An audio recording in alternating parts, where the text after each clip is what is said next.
Hello, and thank you so much for being here today. Welcome to my November wrap up. This month I read 5 books and 3 novellas.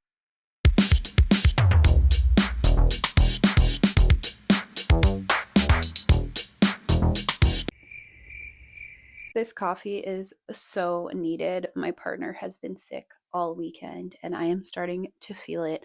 It's honestly really hot in this room, but I'm just trying to tell myself that I'm not sick and hopefully trick my brain into thinking that everything is fine and I'll be okay. The first book that I read in November is Part of Your World by Abby Jimenez. In this book, we follow Alexis, who is a big city ER doctor with a suffocating family legacy. And she accidentally stumbles into a tiny town and meets Daniel, who is a much younger small town carpenter. Immediately, Alexis and Daniel have obvious chemistry, but their different lifestyles and age gap have Alexis doubting their connection. As Alexis continues to see and fall for Daniel, she has to decide between her family's expectations of her and what genuinely makes her happy. This was such an easy read with really likable characters. In particular, I liked the main male character, Daniel, because he was a very good depiction of a non-toxic man. So Abby Jimenez is actually a very popular romance author, and this was my first book by her, and I enjoyed it. I wouldn't say that it was the most impactful book that I have ever read, but it was exactly what I want from a cutesy romance book. I gave this 3.75 out of 5 stars, and I would recommend it for anyone who is looking for a lighthearted, feel-good romance story. The next book that I read in November, I actually read on my Kindle, and that is the very book talk hyped Anathema by Keri.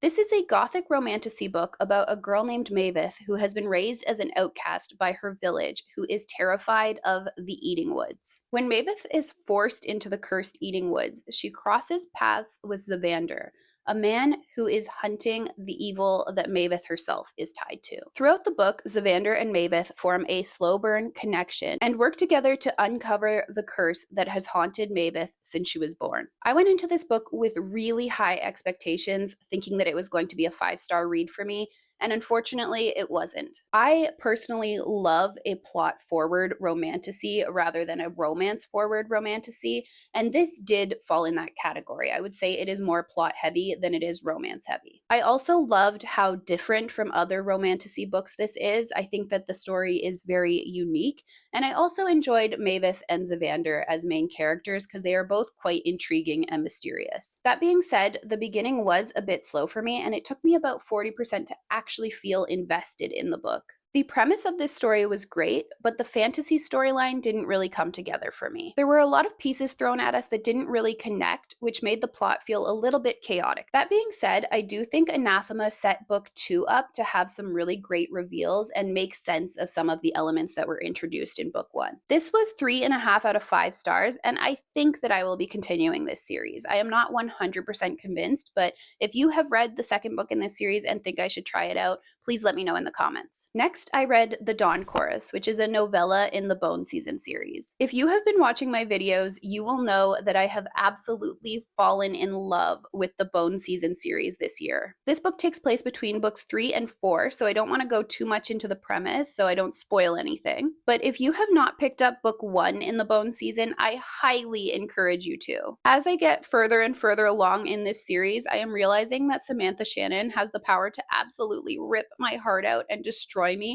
because I am becoming so attached to these characters. This is truly one of the best series I have ever read, and each book builds upon the last in such a satisfying way. I also read The Mask Falling by Samantha Shannon, which is book 4 in the Bone Season series. Again, I can't give you too many details on the plot of this book because it would be a spoiler. To give you an idea of what this series is about, the first book, The Bone Season, follows Paige Mahoney, who is clairvoyant and living under an oppressive government that hunts people with abilities like hers. One day, Paige is captured and sent to a mysterious prison where she learns more about her powers and finds herself involved in a secret rebellion. This book was, of course, a 5 out of 5 stars. Every single book in this series I have rated either 4.5 or 5 stars. As I said earlier, I am absolutely obsessed with this series. I am currently reading book 5, and I will be devastated when it is over because it is the last one currently published, so I will have have to wait for a new release. Next, I read Spectacular by Stephanie Garber, which is a holiday novella set in the Caraval world. I read this for week 1 of Bookmas, and I had a lot of fun with it. I felt that the Caraval world lent perfectly to a Christmas novella because it has that whimsical, magical atmosphere. Oftentimes, I feel that holiday novellas within a series don't really work for me because they seem random or not well thought out. Surprisingly, I felt that this one was done really well and fit in with the vibe of the other books in this series. This was a 3.25 out of 5 stars for me, and if you want to hear more of my thoughts, you can check out my Bookmas Week 1 video. I also read another holiday novella, which was Merry Ever After by Tessa Bailey, and I also read this for Bookmas Week 1. In this book, we follow a woman who works at a thrift shop, and a very large farmer comes in,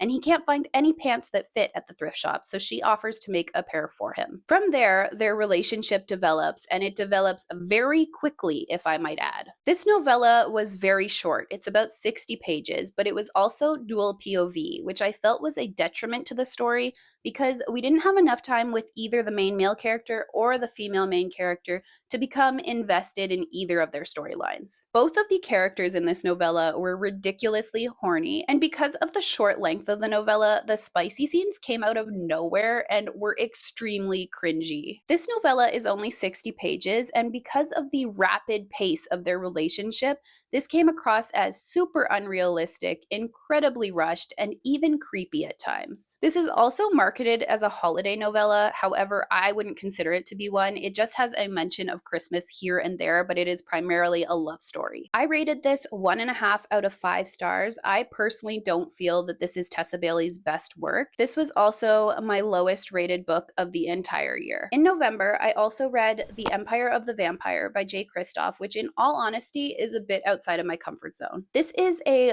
dark, epic fantasy novel set in a grim, vampire-dominated world. This book follows Gabriel, who is a legendary vampire hunter known as the Silver Saint, who has spent centuries waging a war against vampires. The world is plunged into eternal night after vampires rise to power, decimating humanity. Gabriel recounts his life story in memoir format while he is imprisoned by a powerful vampire. He reflects on his tragic past, his lost loves, his many adventures, and his life of violence. This book was a bit challenging for me to get into because we are following 3 separate timelines. We follow the present timeline where Gabriel is recounting his life story to the vampire who has him imprisoned. We follow his early life where he is training to become the Silver Saint. And we follow another timeline of him as an adult recounting his various battles with vampires. This story is also told in a very unique way due to the interview format where Gabriel is recounting his life to the vampire who has him imprisoned, and it took me a moment to adjust to this writing style. After reading about 40% of this book, I found myself quite invested in it,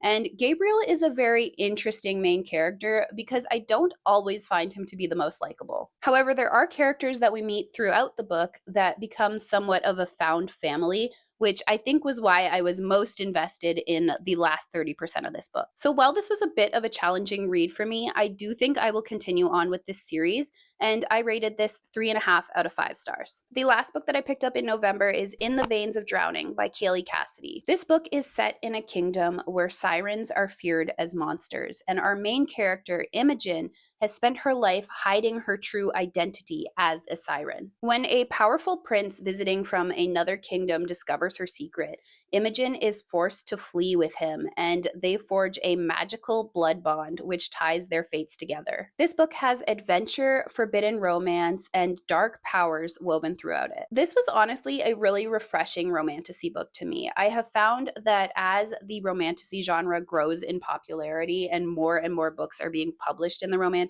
genre, things have become quite similar to one another, but this is the first romantasy book that I have read about a siren, and I really enjoyed how unique it was. I also enjoyed the FMC and the MMC in this book and felt that they had good chemistry. I will say that this is a more romance-forward romantasy, with the fantasy plot being a bit in the background. However, it is still present. I gave this book 4 out of 5 stars, and I am excited to read book 2. So those are all of the books that I read in November. Thank you so much for taking the time to watch, and I will see you again in a new video soon. Bye!